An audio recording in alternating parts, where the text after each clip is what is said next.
নমস্কাৰ বন্ধুসকল, মই হিৰেণ। আজি এই ভিডিঅ'ৰ উদ্দেশ্য হৈছে আমাৰ লগ্ন তালিকাত থকা অষ্টম ঘৰটোৰ যি কাৰক তত্ত্ব আৰু সেই অষ্টম ঘৰত 9টা গ্ৰহৰ যি ফলাফল তাৰে সম্পূৰ্ণ তথ্য আপোনালোকক এই ভিডিঅ'টোৰ জৰিয়তে আগবঢ়াইছোঁ, যাতে আপোনালোকে ইয়াৰ সম্পূৰ্ণ তথ্য জানিব পাৰে। লগতে যিসকল ব্যক্তিয়ে বৰ্তমান জ্যোতিষ শিকি আছে তেওঁলোকৰ বাবেও উপকাৰী হ'ব বুলি এই ভিডিঅ'টো বিশেষভাৱে প্ৰস্তুত কৰিছোঁ, যাতে তেওঁলোকে ইয়াৰ তথ্য লাভ কৰিব পাৰে। প্ৰথমে মোৰ চেনেলটো আপোনালোকে ছাবস্ক্ৰাইব কৰি ল'ব, যাতে মোৰ পিছৰ ভিডিঅ'বিলাক আপোনালোকে সহজে লাভ কৰিব পাৰে। লগতে মোৰ ভিডিঅ' যদি ভাল লাগে তেন্তে লাইক আৰু শ্বেয়াৰ কৰিব, কমেণ্ট কৰিব, লাইক আৰু শ্বেয়াৰ কৰিব। এতিয়া আহোঁ মূল বিষয়লৈ। আজি এই ভিডিঅ'ৰ উদ্দেশ্য হৈছে অষ্টম ঘৰৰ যি কাৰক তত্ত্ব আৰু এই অষ্টম ঘৰত উপস্থিত থকা যি 9টা গ্ৰহৰ যি ফল তাৰে সম্পূৰ্ণ তথ্য আপোনালোকৰ আগত অৱগত কৰোৱা। বৈদিক জ্যোতিষত ৰাশিফলৰ অষ্টম স্থানৰ অৰ্থ কি? আপুনি কেতিয়াবা আপোনাৰ ৰাশিফলৰ অষ্টম স্থানৰ বিষয়ে তথ্য জানিবলৈ চেষ্টা কৰিছেনে? এই অনুভৱৰ বিষয়ে তথ্য লাভ কৰিবলৈ আগ্ৰহী নেকি আপুনি?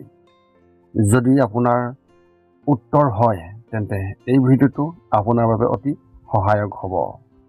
এই ভিডিঅ'টোত আমি আপোনালোকৰ বহু প্ৰশ্নৰ উত্তৰ দিম, যিয়ে আপোনাৰ কৌতূহলী স্বভাৱক সন্তুষ্টি কৰিব পাৰে।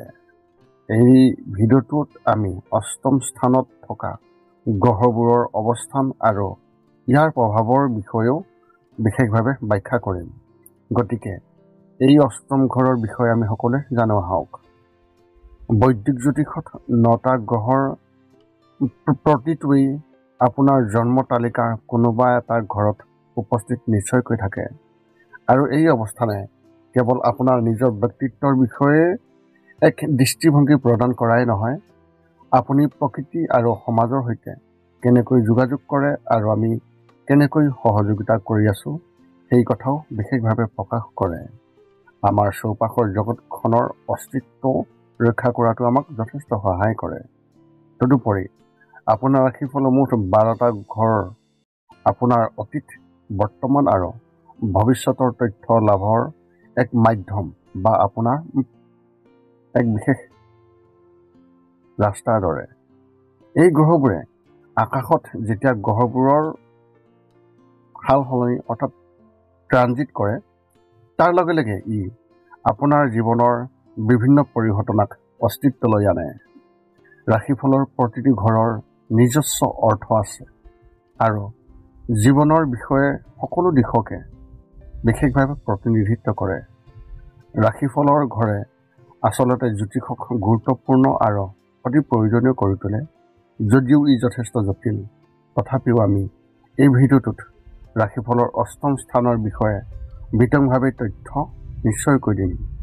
জ্যোতিষশাস্ত্ৰত অষ্টম স্থানক সাধাৰণতে স্বাস্থ্যৰ ঘৰ বুলি জনা যায় আৰু ইয়াক মৃত্যুৰ ঘৰ বুলিও কোৱা হয়। ইয়াৰ লগে লগে এই ঘৰটোক আন্তঃলিংগৰ সম্পৰ্কৰ ঘৰ বুলি গণ্য কৰা হয়। ই এইটোকে দেখুৱাইছে যে আমাৰ সম্পৰ্কই আমাৰ বাবে কি কঢ়িয়াই আনিব আৰু আমি কেনেকৈ এই সকলোবোৰৰ পৰা ওলাই আহিব পাৰোঁ, যিহেতু ইয়াৰ শাসক গ্ৰহ মংগল। অষ্টম স্থানটোৱে সুযোগ আমাক সমানে প্ৰদান কৰে, যিয়ে লিংগ, মৃত্যু আৰু পূৰ্বজন্মক সমানে স্থান দিয়ে, আৰু এই তিনিওটাৰে গুৰুত্ব আৰু সম্ভাৱনীয়তাক স্বীকাৰ কৰে। মৃত্যু আৰু পূৰ্বজন্ম জীৱনৰ এক অংগ। ব্যৰ্থ সম্পৰ্ক, কেৰিয়াৰৰ পৰিৱৰ্তন, আনকি নতুনৰ বাবে।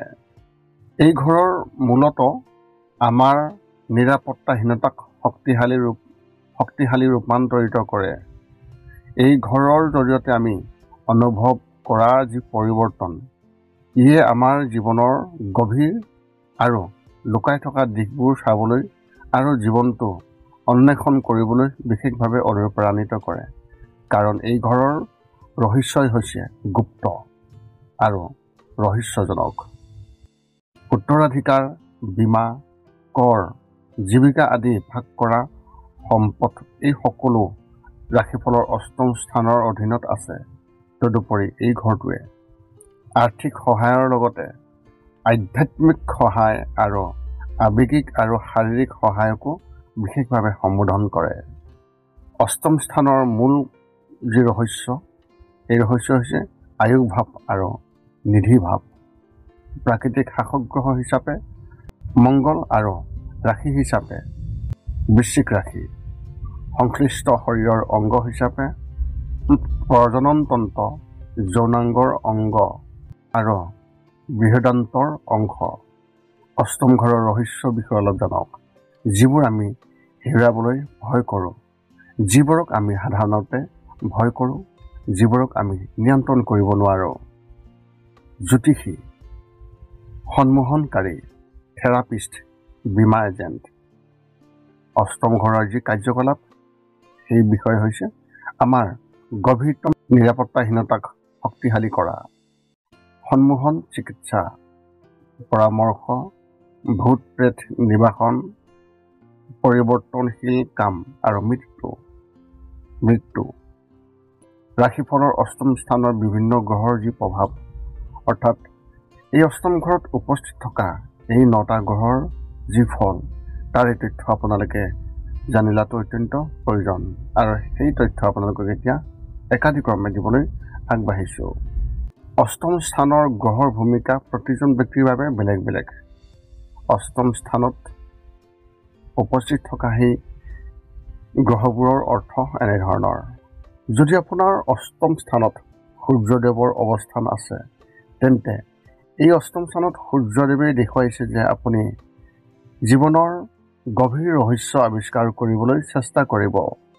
ইয়াৰ ফলত আপোনাৰ গুপ্ত ৰহস্য আৰু মানসিক বিষয়ৰ প্ৰতি আগ্ৰহ বিশেষভাৱে প্ৰভাৱিত হ'ব পাৰে। আপোনাৰ ৰোগ নিৰাময়কাৰী হোৱা ক্ষমতাও নিশ্চয়কৈ থাকিব। এজন আক্ৰান্ত বা দুৰ্বল সূৰ্যই আপোনাৰ শহুৰেকৰ সৈতে সম্পৰ্ক বিনষ্ট কৰিব পাৰে আৰু বিবাহিত জীৱন অপ্ৰীতিকৰ হৈ পৰিব পাৰে।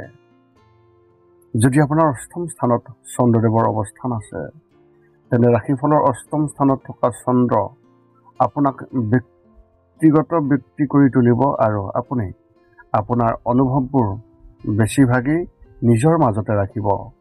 চন্দ্ৰই ধন সম্পত্তি যি পৰামৰ্শ, ইয়াকো দিব আৰু আপুনি উত্তৰাধিকাৰৰ জৰিয়তে ধন সম্পত্তি আহৰণ কৰিব পাৰিব।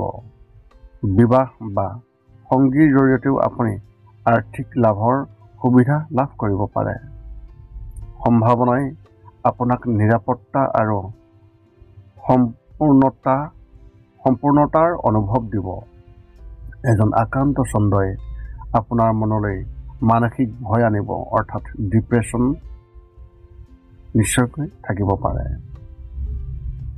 অষ্টম স্থানত যদিহে আপোনাৰ বৃহস্পতিদেৱৰ অৱস্থান আছে, দৰ্শনৰ গ্ৰহ হোৱাৰ বাবে অষ্টম স্থানত থকা বৃহস্পতিয়ে দৰ্শন আৰু প্ৰকৃতিৰ গভীৰ অনুসন্ধানৰ দিশত আগবঢ়াই লৈ যাব আপোনাক।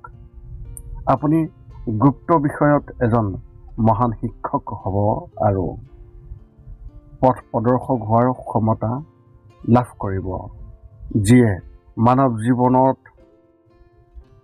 মানৱ জাতিক আগুৱাই নিয়াৰ ক্ষেত্ৰত অতি সহায় কৰিব পাৰে। আপুনি এজন আশাবাদী আৰু সহযোগী ব্যক্তি। অংশীদাৰৰ জৰিয়তেও আপুনি আৰ্থিক সুবিধা লাভ কৰিব পাৰে।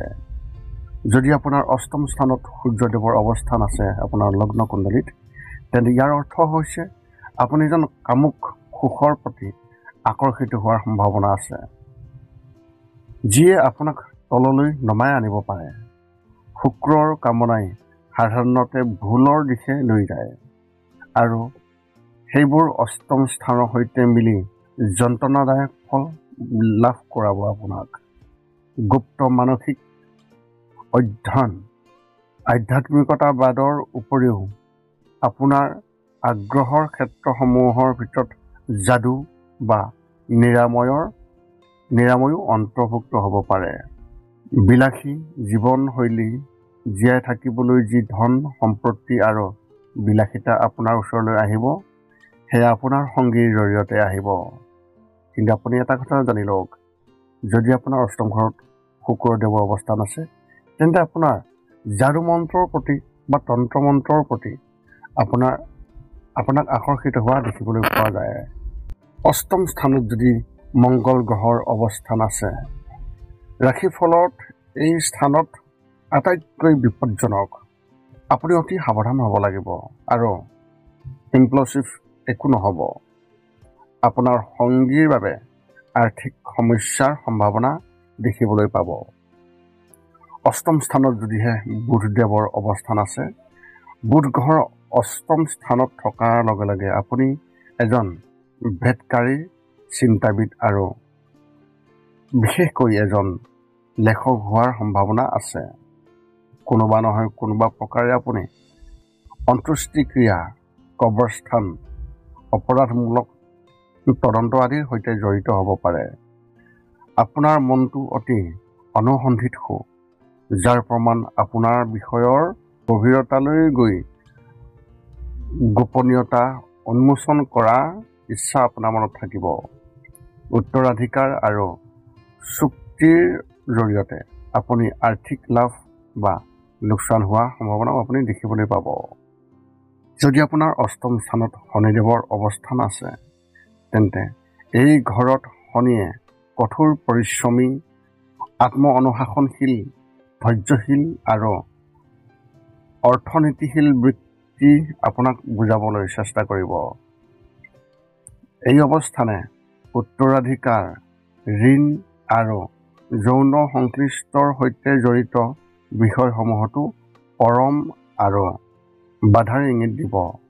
ই আপোনাৰ স্বাস্থ্যটো বিশেষভাৱে বাধাৰ সৃষ্টি কৰিব পাৰে, যাৰ ফলত আপোনাৰ ৰোগবোৰ দীঘলীয়া হৈ যাব পাৰে।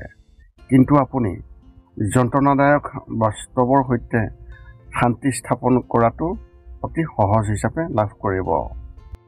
যদি আপোনাৰ অষ্টম স্থানত ৰাহুদেৱৰ অৱস্থান আছে, জ্যোতিষত এই স্থান সাধাৰণতে মংগল গ্ৰহৰ দৰেই ফল লাভ দিয়ে, য'ত আপুনি দ্ৰুত আৰু আৱেগিকভাৱে কাম কৰে। ইয়াৰ ফলত বৃহৎ বিপদজনক পৰিণতি হ'ব পাৰে।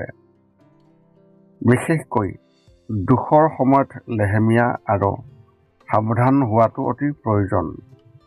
অৱশ্যে সুস্থিৰ আৰু ফলপ্ৰসূ ৰাহুৱে এইটোৱে দেখুৱাইছে যে আপুনি কোমল চিন্তা, সুস্থ আৰু সমৃদ্ধিশালী জীৱন আৰু সুখী বাৰ্ধক্য উপভোগ কৰিব।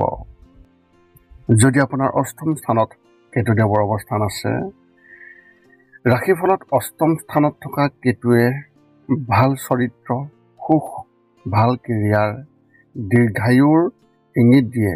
কিন্তু আক্ৰান্ত কেতুৱে আনক দিয়া ঋণ বা অগ্ৰিম ধন আদায়ৰ সময়ত সমস্যাৰ ইংগিত দিব বিচাৰে, অৰ্থাৎ আপুনি ইমান সহজে ঘূৰাই নাপাব। বন্ধু-বান্ধৱ হেৰুৱাব, আঘাত, বাহনৰ পৰা ভয়, উত্তেজনা আৰু বহু বিৰোধিতা এনেধৰণৰ সমস্যাৰ সম্ভাৱনাও আপুনি লাভ কৰিব। এই আছিল অষ্টম ঘৰত থকা 9টা গ্ৰহৰ যি ফল আৰু লগতে এই অষ্টম ঘৰৰ যি কাৰক তত্ত্ব, তাৰে সম্পূৰ্ণ তথ্য আপোনালোকক আগবঢ়ালোঁ। আশা কৰোঁ আপোনালোকে এই ভিডিঅ'টোৰ জৰিয়তে আপোনালোকে যথেষ্ট সুবিধা লাভ কৰিব আৰু আপোনালোকে ইয়াৰ তথ্য লাভ কৰিব, যি গোপন তথ্য। যদি আপোনাৰ মনত এতিয়াও জ্যোতিষ সম্বন্ধীয় কিবা প্ৰশ্ন আছে, তেন্তে আপুনি আমাক আপোনাৰ প্ৰশ্ন কমেণ্টত অৱগত কৰক আৰু আমি আপোনালোকৰ প্ৰশ্নৰ উত্তৰ সকলো সময়তে দিবলৈ আমি সকলো সময়তে সাজু থাকোঁ। পুনৰ লগ পাম অন্য এটা ভিডিঅ'ত। আজিলৈ ধন্যবাদ।